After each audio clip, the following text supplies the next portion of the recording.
see, it's when you command your brain, it's not that you're actually commanding your brain and say, you must do what I tell you. That's not the point. In your brain, you say, this is what I want for my life. All I need from you is your support. That's the dialogue that you should have with your mind. Let's suppose that you have a butler, your own butler. Anywhere you go, he comes with you. Okay, so he's very faithful. He does what you tell him. And now there's a person that you want to invite to dinner this evening. And so you ask Jeremy, that's the name of the butler. Jeremy, there's a person coming tonight with us. We have a guest. And if it's not too much trouble, I mean, if you have time, if it's okay with you, you should prepare a nice meal.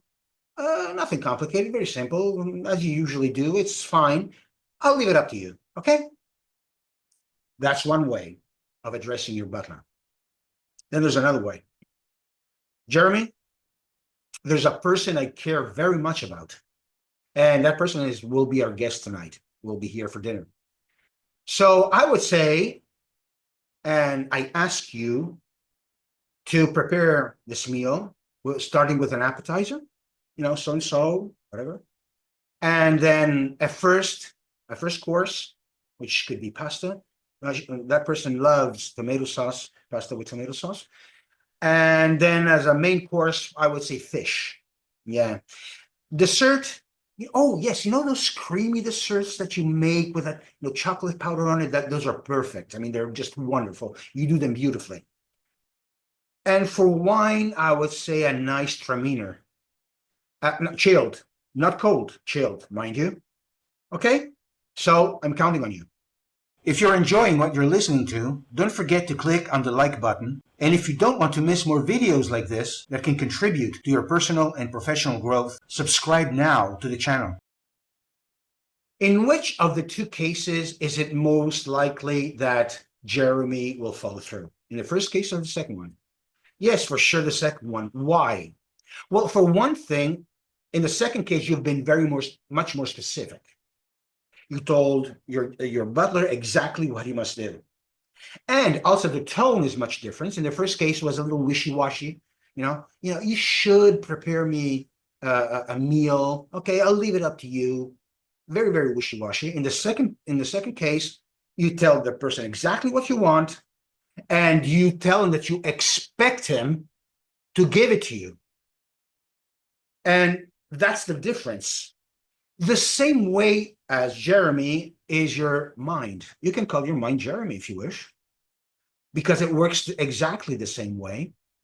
Because if you have an inner dialogue, that's what we're talking about here, an inner dialogue, where you talk to your mind in a certain way, the more specific you are, the better.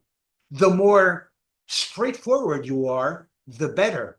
If you're vague, if you're soft, maybe I will, if you feel like it, It doesn't work that way. That's why many people don't reach the success in their lives, not only in business, in any area of their lives, strongly. They don't. Why is it called, like, should is a conditional, right? When you say should, would, etc., these are all conditions. Why are they called that way? Because there's a condition. I would be successful if I would go there, if I would do this, if there's a condition. And those conditions are blocking you. Whereas when you give straightforward orders, I ask you, I demand, I order you, I command you, things get done. And that's the way you should talk to your brain. Now, don't worry, your brain is not touchy. It doesn't mind that you're giving precise orders. It loves it because it wants you to have what you want. The only thing that it is touchy about, I'm talking about your brain, is when you underestimate it. It's when you think that it cannot give you what you want.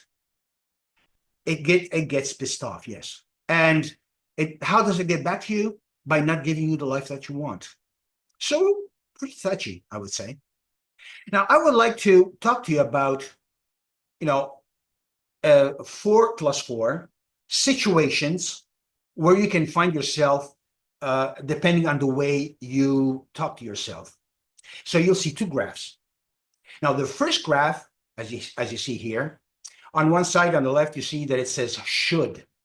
And at the bottom, you say do. So the should is the vertical line, and the do is the horizontal line, sorry, and the do is the vertical line. So let's see the 4 positions with shoulds. Let's see this. Let's see the first one.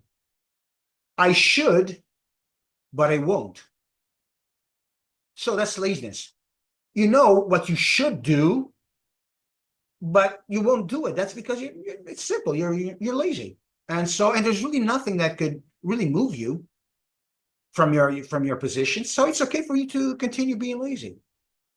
Let's see the second position, which is I shouldn't and I won't. See, here you have some insecurity. It seems like a very strong position in the negative, but strong position because you say, I shouldn't do this, but I won't. But in fact, it's not, because there's that should. So what's the condition there? What would make you change your mind? You see, that's why it's not strong. And that's why you have feelings of insecurity. I know I shouldn't do it, and so I won't do it, but then something happens that's going to change my mind because it fits that condition that tells you, nah, that should doesn't mean anything. Then you have on the third quadrant, you have I shouldn't, but I will. And that is confusion because you know you shouldn't do it, but still you do it. Why? Because you're confused. You really don't know what you want. So I know I shouldn't, but I'll do it. Why?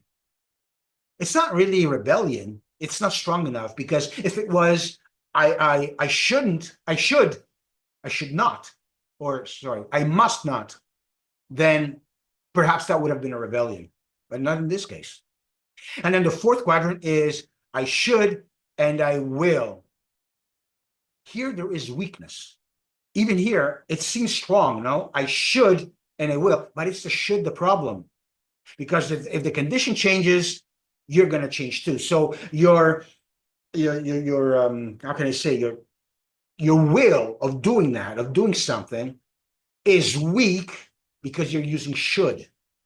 And that's why it's weak, even though you really want something, you want to do something, but there's a condition there that can alter your determination. And let's see the other one now. The other one is, you see, instead of should on the left, you see must. So here it's a little different. I say I must, but I won't. Now this is fear, because you know that you must. You know that. You have no doubt about that, but you won't. The only thing that can stop you is fear. And that's why you see it written in red, whereas the other 4 in the other quadrant, they were all in yellow. Why? Because yellow is average, it's so-and-so. And most people live in one of those 4 positions because they use shoulds all their lives. But it won't put you in too much trouble, but it still won't give you what you want. Here, instead, it's either green or red. In this case, it's red. And that's very important. And then you say, I mustn't, and therefore I won't. Now that's certainty. And here you see green, written in green, because that is good. You know what you must not, and you follow through with that. You're certain about that. And then you have in the third quadrant, I mustn't, but I will. And here you see some fragility. You know that you must not do it, but you will. You follow through, even though you know that you mustn't. Why? Because, for example, your value system is very weak. Your belief system is weak. So even though you say you must, but at the very first temptations that you have, you'll just fall in those temptations. And finally, when you say I must and I will, then that's power, and that's green. shining, I would say. So here you see the difference between these two different ways of thinking. And it's when you command your brain, it's not that you're actually commanding your brain and say, you must do what I tell you. That's not the point. In your brain, you say, this is what I want for my life. All I need from you is your support.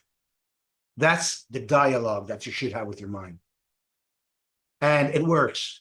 I mean, inner dialogue is very powerful and it can change your life. So if you want to know more, if you want to get deeper into this, if you feel that your life has been full of shoulds and you want to break through that, I can help you with that with a free consultancy. You can call me and we can have a chat. It's free and it will give you the information that you need to at least understand what you must do. See you next time.